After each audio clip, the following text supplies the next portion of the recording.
Hey, now it's Anthony with A&A, and I haven't given y'all the story in a while. Let me give y'all the story about how I started in the lawn care business. Well, let's go back. 2006, I think, 2006 or 2007. We was getting, as much overtime as we needed. As we wanted, actually. We had openings, like we had a shortage of our officers. So beats would be open and they had to fill those beats. So if you had a supervisor, that knew that you will work and they could call you, then you was good. And I got in real good with the supervisor. He would call me. I'll never turn him down. I always show up. And man, I was working 16 hours, 5 days a week, sometimes 6. And man, I was making a killing. So all of a sudden, we got a new chief. And once we got a new chief, the first thing he did was cut out overtime. Overtime was done. So everybody started scrambling, trying to find other part-time gigs, me included. So I was like, well, I was thinking to myself, well, it'd be a lot easier if I just found me something that I could do on the side to make extra money. And my wife was like, why don't you cut grass? And I'm like, I don't know about that. I didn't think, at the time, I kind of looked down on it. Even though I love doing it, I kind of looked down on it. And, you dirty, you out there cutting grass, what you gonna make, $20 a yard, it's no money into it. And, it was something that we discussed briefly and we forgot about it. So I started looking for part-time work, and it was kind of hard to find part-time work because all the officers already had it snatched up at the time. So I revisited that idea. So I went to the local Walgreens. I got me some cards made. I had someone design me up some cards, and I went around to neighborhoods passing them out. Now the mistake that I made was, while I was passing them out, I would skip yards. The yards that were well manicured, that were cut, that looked nice, I would skip those yards and put the cards into yards that needed to be cut. I'm just trying to use logic, but I wasn't really, I know better now. I wasn't really thinking. So I got no phone calls. So then after that, I ended up getting a part-time, as a police officer at the Walgreens. So they was paying like $20 an hour. I was working 8 hours a day. I worked Monday through Friday. Plus I worked my regular shift. So I was doing pretty good just doing that. So I forgot about that lawn care. I was like, I ain't thinking about that no more. So time goes by, time goes on. I'm still working at Walgreens. I'm working overtime when I can on the police department. And I'm making a pretty nice living, I'm making a nice income. And all of a sudden, that'll be a cop story. I don't want to put that here. But all of a sudden, things just started getting bad. Like, I witnessed officers being killed. I've seen, just the way they handled officers. The morale was down. My morale was down. So at that point, I decided, you know what? I'm going to leave the police department. So I hadn't really made up my mind yet. I took a leave of absence. I hung out for a while, So it was the summer of 2011, and I just got through cutting my yard, and my wife is outside. She's looking at the yard. She was like, "Baby, the yard looks really nice today." And I trimmed the bushes. I laid new mulch. Weeded out the flower beds. I did a lot that day. I was out there for about 4 hours. I did a lot. So, the yard looked real good. It was like noticeably good. And the neighbors, as they were walking by, they would just compliment us on our yard. And we have a lot of foot traffic near our home because it's near the clubhouse where the pool is. So in the summertime, you know, the parents taking their young ones to the, you know, to the pool, and I'm gonna say about 80% of them commented on the yard. And my wife was like, "You see, you need to start doing yards." And she said, "You got a talent." And so I started thinking about it. I was like, you know what? I don't know. And so we started talking, and I gave her all the excuses why I shouldn't do it.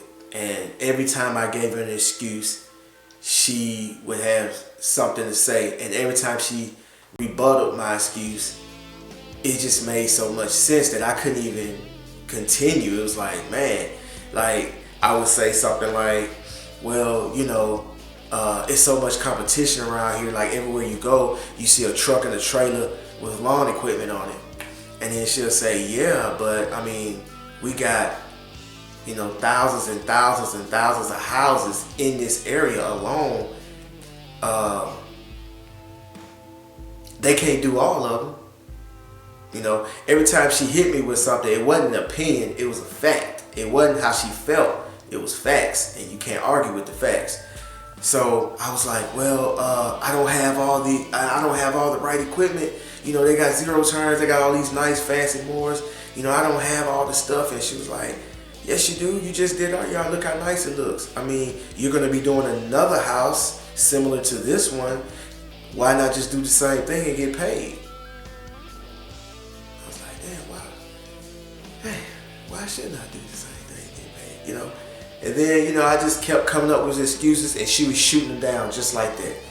So I said, okay, cool, I'm gonna start it. So I went to Vistaprint. I got some flyers. I got 1,000 of them for like $100.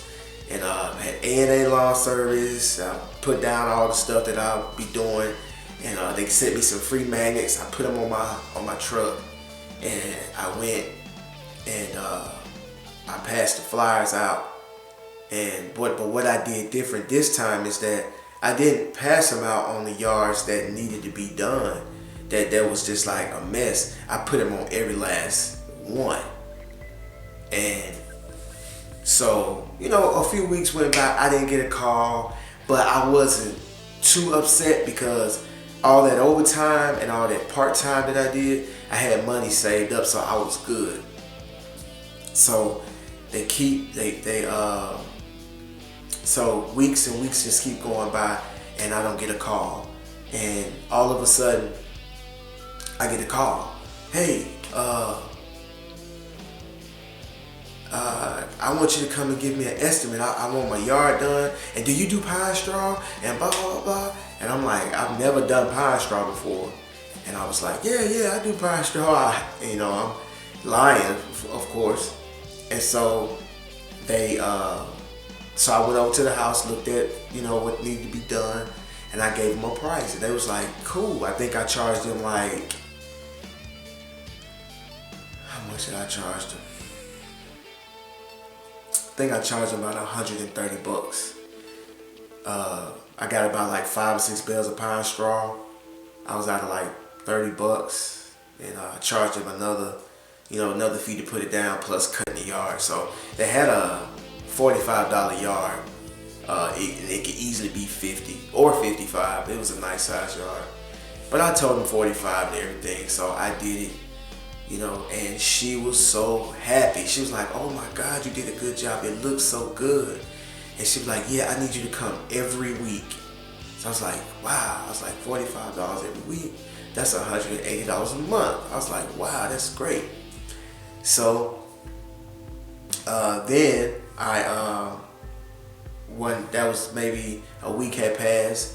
And so one morning I'm dropping my son off at school and I'm on my way back to my neighborhood. I pull in my driveway, and as I'm getting out my truck, one of my neighbors that lived down the street, she she yells out, "Hey, are you still doing yards?" And I'm like, yeah, I'm still doing yards. And the reason why she asked me like that is because I had those signs on my truck, but I took them off because I cleaned my truck and I just didn't put them back on. So she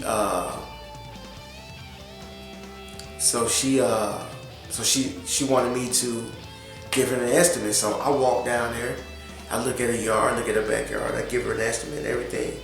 I said, it'd be $50. And she was like, great, when can you do it? I was like, I can do it tomorrow. She was like, great.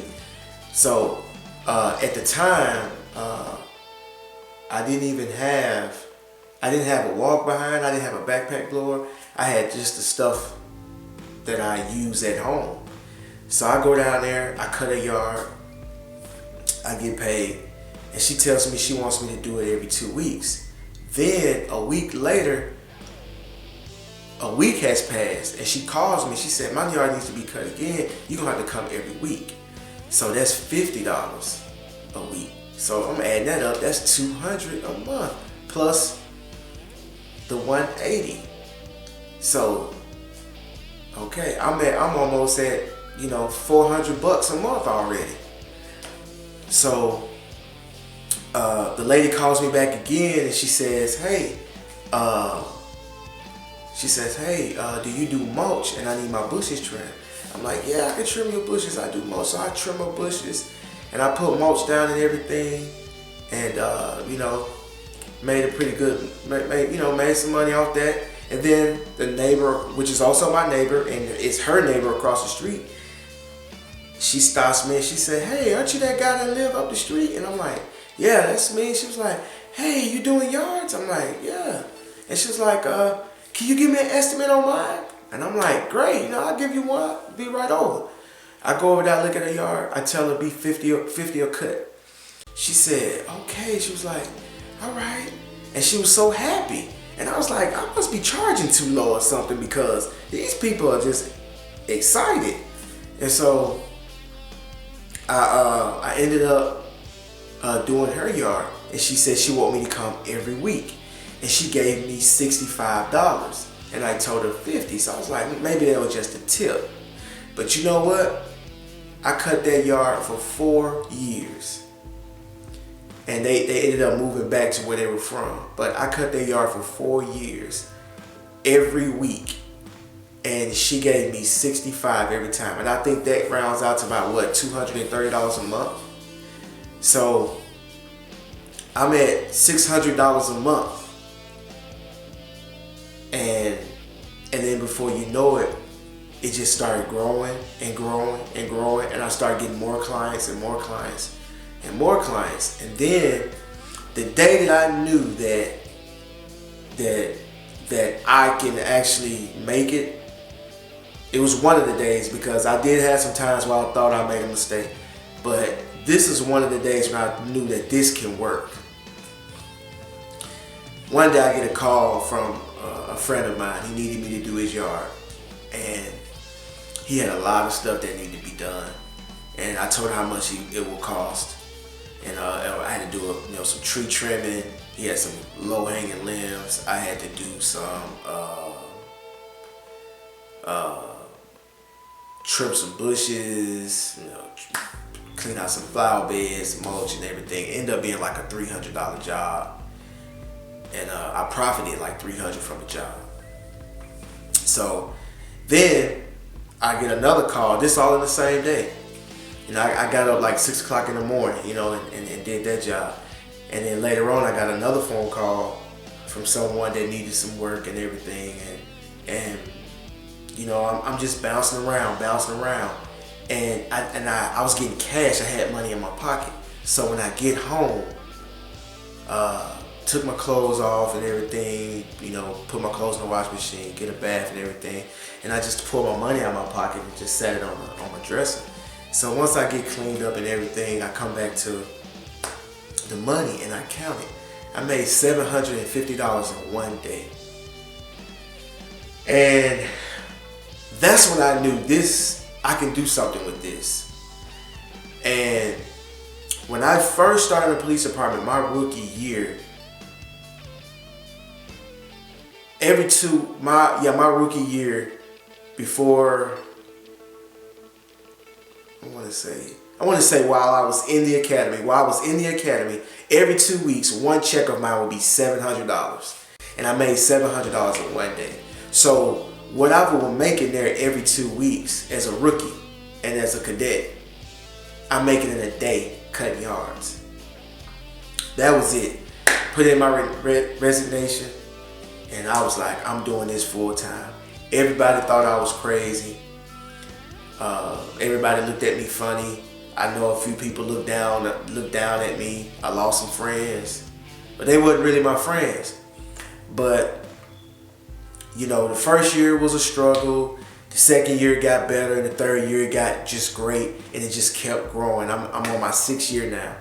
So, you know, now I got people calling me, and because, you know, they see my stuff on Facebook, and, you know, they hearing about me from other people, people talking to them. And they like, you know, they asking me questions, you know, not necessarily about getting into the lawn business, but business in general. And some are asking me about like mobile detailing and getting into the lawn care business now. The same people that laughed at me. So, you know, but that's my story. I want to share that with you guys. It should have been my first one, but hey, what can I say? I see you guys in the future.